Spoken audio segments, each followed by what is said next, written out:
Today I am excited to announce that tomorrow we will introduce the Stop Voter Suppression Resolution.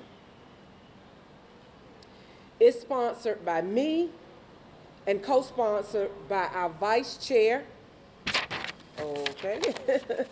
Natalie Hall, but it is also supported by Commissioner Arrington and Chairman Pitts. Chairman Pitts would be with us today. He's at a doctor's appointment, but he is in full support of this resolution. We are fighting SB202, and we look forward to adopt this resolution on tomorrow. This is not a Democrat resolution. This is not a Republican resolution.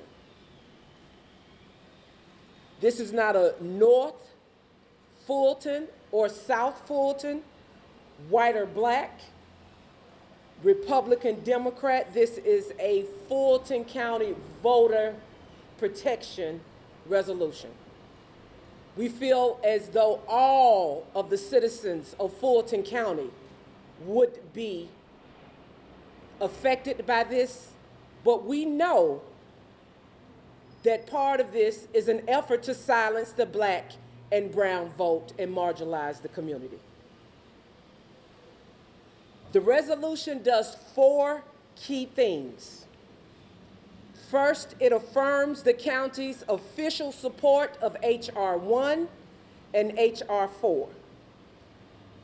The For the People Act and the John Lewis Voting Rights Enhancement Act to offset Georgia Senate Bill 202, restrictive voting measures. Secondly, it directs the county attorney to provide legal methods in court or out of court the county may use to fight any measures at its disposal to fight SB 202. Number three, it directs the county manager and the election supervisor to provide procedures to expand equal access to the ballot consistent with SB 202 and other Georgia election laws. Number four, it directs the county's Diversity and Civil Rights Compliance Office to provide methods to protect and preserve Fulton County's voters' rights guaranteed under county, state, and federal laws such as the U.S. Voting Rights Act of 1965. Now, yesterday our chairman said that Fulton County has a bullseye on its back, and it does, because some of the things that we will have to deal with is that we're going from 38 24-hour drop boxes to just 8 countywide. I will repeat that. Fulton County is going from 38 24-hour drop boxes to just 8 countywide for 800,000 voters and only during daytime hours. That is terroristic legislation. That is legislation that is laser focused on taking the brown and black voter outcome down. Replacing our county election board on a whim with a state handpicked person to count the ballots. Rasberg said himself, if you do not have an elected official to certify and to be held accountable, and you have someone handpicked, how can that person be held accountable? Ending mobile voting that helped 11,000 people vote. As you see to my left, that is one of the mobile voting units. $350,000 wasted because we will not be able to use that mobile voting unit. Fulton County has 2 mobile voter units that helped 11,000 people vote. Were these the 11,000 votes that Trump was looking for? I ask you to think about that. 11,000 voters will not be able to vote because SB202 will take that and make it a trash can. Will take it and make it just a piece of metal. Reducing absentee ballot request time and making voting harder. That's not easier. In Fulton County, we stand as commissioners on the premise that the access to the ballot should be easy and accessible, not harder. And arresting someone for giving a person some water or snack if they get hungry during waiting hours in a long line to vote on election day, that is legislative terrorism. You can call it Jim Crow, you can put it in a bow, but it's still targeted at voter suppression. But starting tomorrow, Fulton County will speak loud and clear by passing Resolution 222 and say voter suppression not on our watch. I will turn my mic over to our Vice Chair, Natalie Hall. Thank you. Thank you so much, Commissioner Khadija Abdul-Rahman. I stand here today in solidarity with my colleagues and with Commissioner Abdul-Rahman in support of her resolution for voter suppression. Today, we must acknowledge the fact that in 2021, we are still seeing suppression, we're seeing inequity, we are experiencing systematic injustice.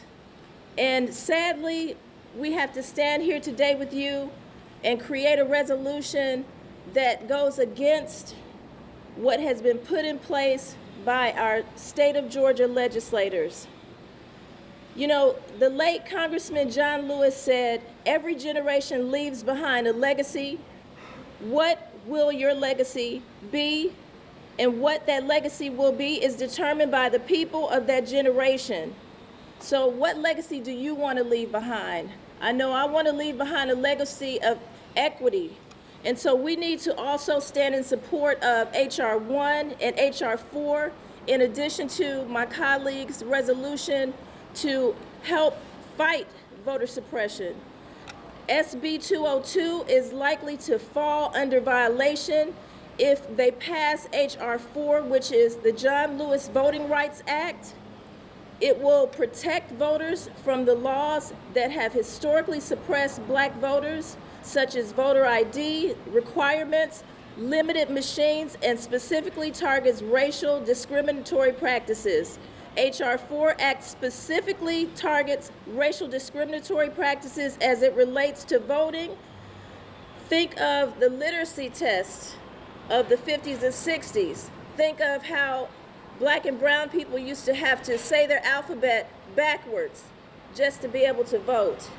And today, I think the legislation that my colleague, Commissioner Abdul-Rahman, is putting forth on this Wednesday is just fitting of today's needs to help us get equity in the vote. I also want to mention H.R. 1, which is the For the People Act.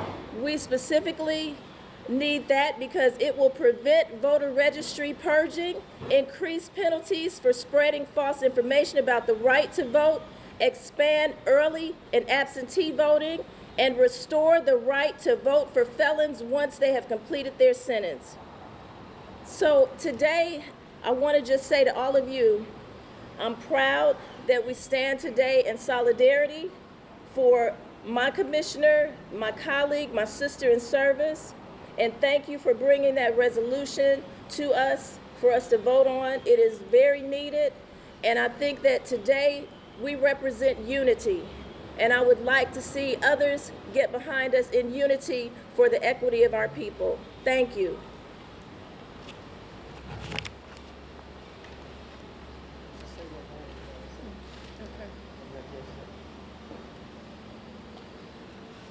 Greetings. I'm State Representative Mandisha A. Thomas of the 65th District, serving City of South Fulton, Union City, Fairburn, Chattahoochee Hills, Douglasville, and Palmetto. I'm in full support of the Commissioner and HR 222. I'm a direct product of Senate Bill 202. I'm a new legislator that came into office or was elected for office in 2020. So I was there on the front lines and saw the increase of voting and can directly correlate it to the decrease of voting if Senate Bill 202 stands. The district that I came out of historically has been putting in an incumbent for 28 years with about 3,500 votes.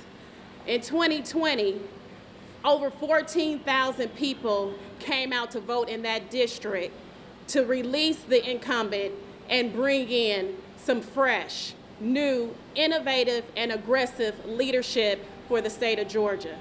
I do not want to see Senate Bill 202 pass or Senate Bill 202 stand, because I know it will directly decrease the new voters that we have took so much time into engage and bring out to the state of Georgia.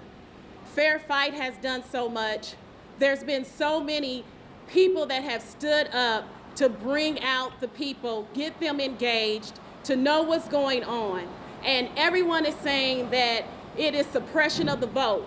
True, it is suppression of the vote, but it's also suppression of quality of life, because it's suppression of the individuals that are coming to office that understands the needs of Georgia. And so I just stand with the commissioner today and HR 222. I fully support her in this movement. There are some legislators that are waiting for the John Lewis House resolution to come down, and they say, well, we'll just hope that the John Lewis House resolution pass. But we still have to be here in Georgia fighting on the front, on the grounds, not to just wait for a resolution to pass from the federal government, but state, county, and municipalities need to work together to fight this. And I thank you.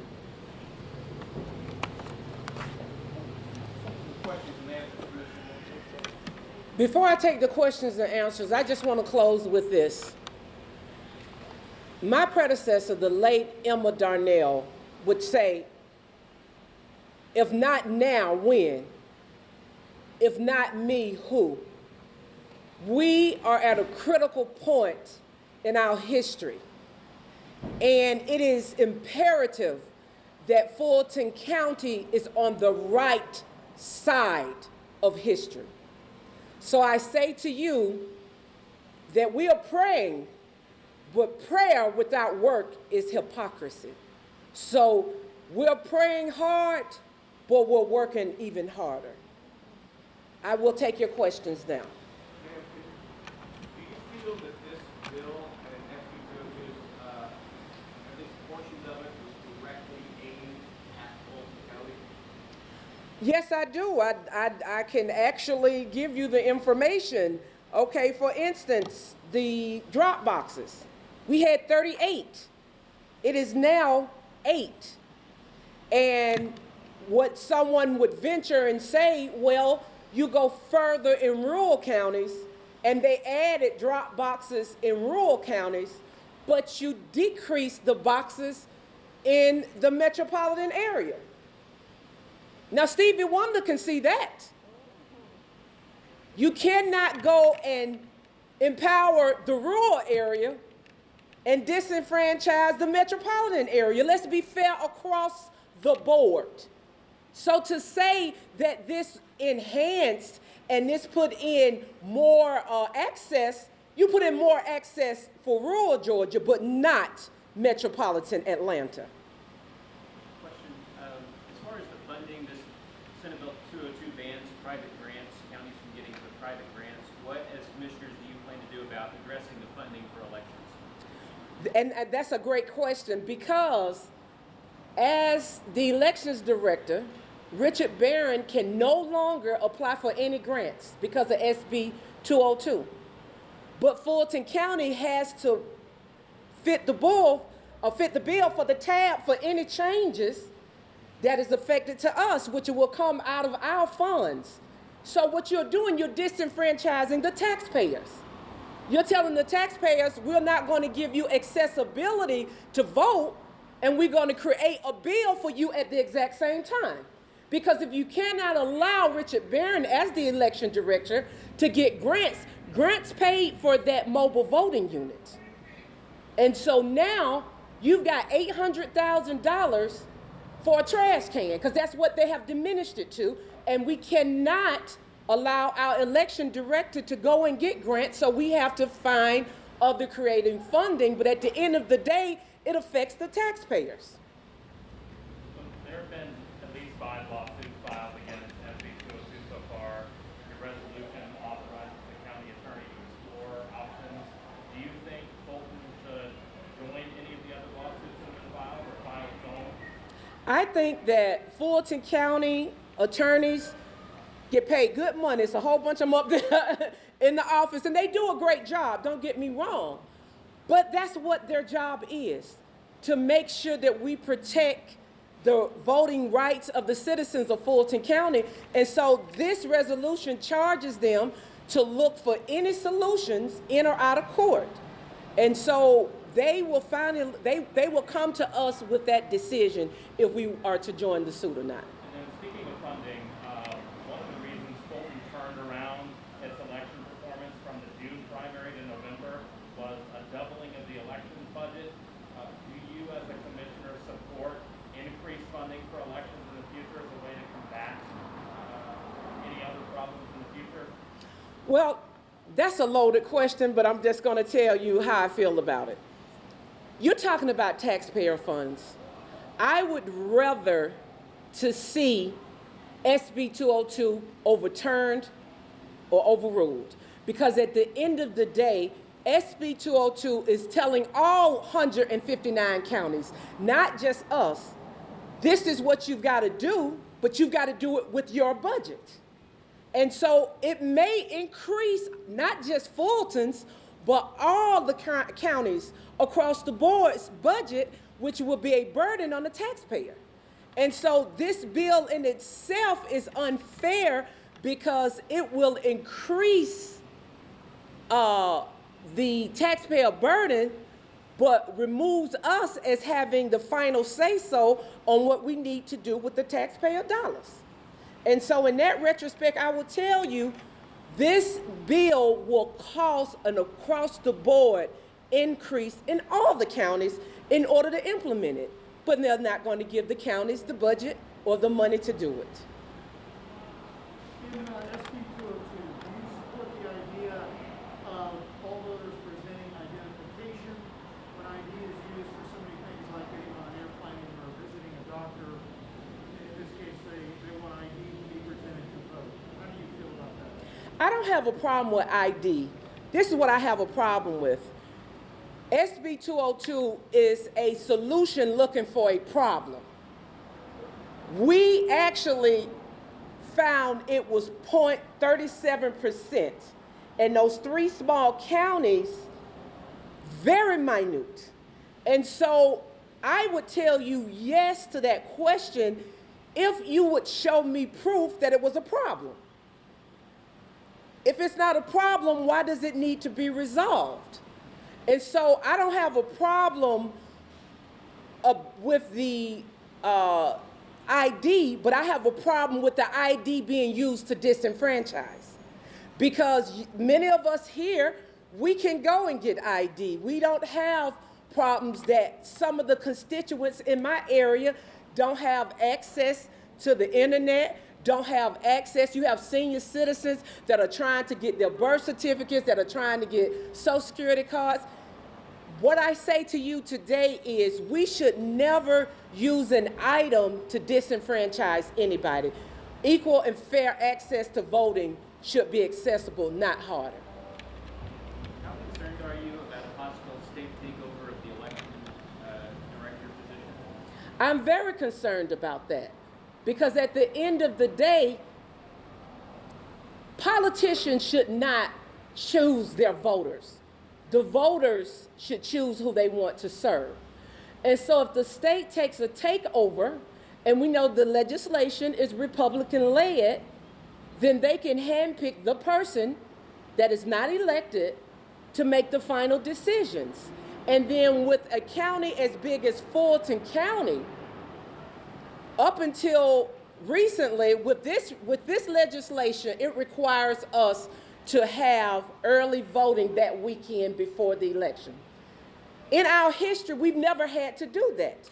And I'm going to tell you why. Because Richard Barron knows that you have to cut off early voting at least that Friday before Tuesday in order to be set up and have everyone in place by that Tuesday. Where if you require us to have early voting that weekend, and for some reason we have early voting that weekend, and have to turn around after we close off early voting on that Sunday, have to have everything across Fulton County ready by Tuesday, and it's not ready, you can do a state takeover.